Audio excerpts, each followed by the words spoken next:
Hey everyone, I promised you fun, I promised you sun, and for the last 8 videos, I delivered just that. Special shout out to all my friends from Sosua, Dominican Republic. You guys made my trip. It was fantastic. Thank you. I'll definitely return.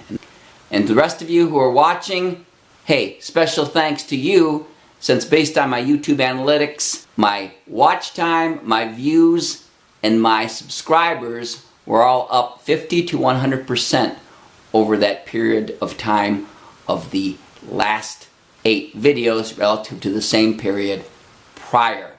So that's wonderful news. Thank you all new subscribers for coming on board. Thank you to all the old subscribers for hanging there with me to see what we can do with multiple myeloma. We're not going to let it hold us back. We're going to push forward. Time to talk about some cancer results. So here we go. I'm going to start out with M protein values. Remember, these are indirect measurements of the cancer load. I've talked about this parameter many times. From 3 months ago, which would be back in October and November, we had values, and again, there's going to be 2 values from 2 different hospitals, 2 different labs. That's why there's 2 values. We have values of 1.5 and 1.4 gram per deciliter. The new values, taken at the end of January and the beginning here of February, are 1.0 and 0.8 grams per deciliter.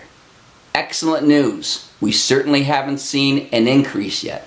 So things are maintaining as they should, and even a slight decrease. Great news. Results of the M protein, like kappa, free light chains, as they were collected from a 24-hour urine sample. And the results, again, is just from one hospital, so only going to be before and after one value. The results from 3 months ago were less than 0.1 gram in the volume collected, and recent result from just the beginning here of February was identical.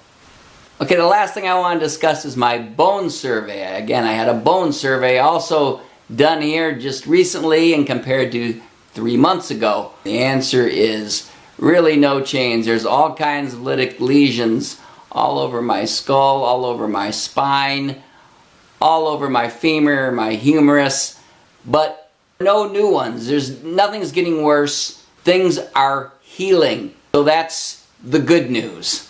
And these lesions are never going to totally go away. I thought your bones would just remodel eventually over time and you'd be back to normal. That's not true in this particular case.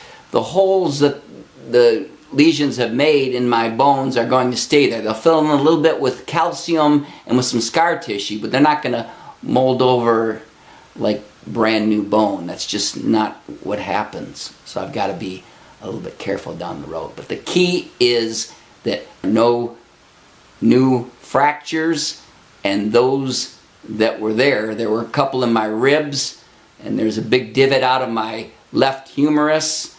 And again, we know about the kyphoplasty and the compression fractures in my spine.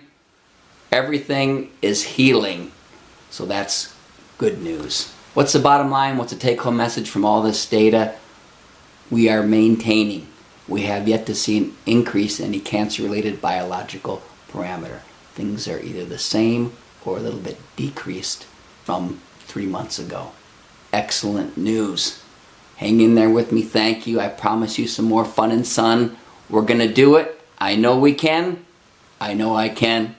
Next week I want to talk about revaccination after stem cell transplant. I think it's important. I've gotten a few questions on email and on my Facebook, so I want to answer that. All right? Stay with me. Hang with me. Thank you. You guys are super great. Ciao. See you next week.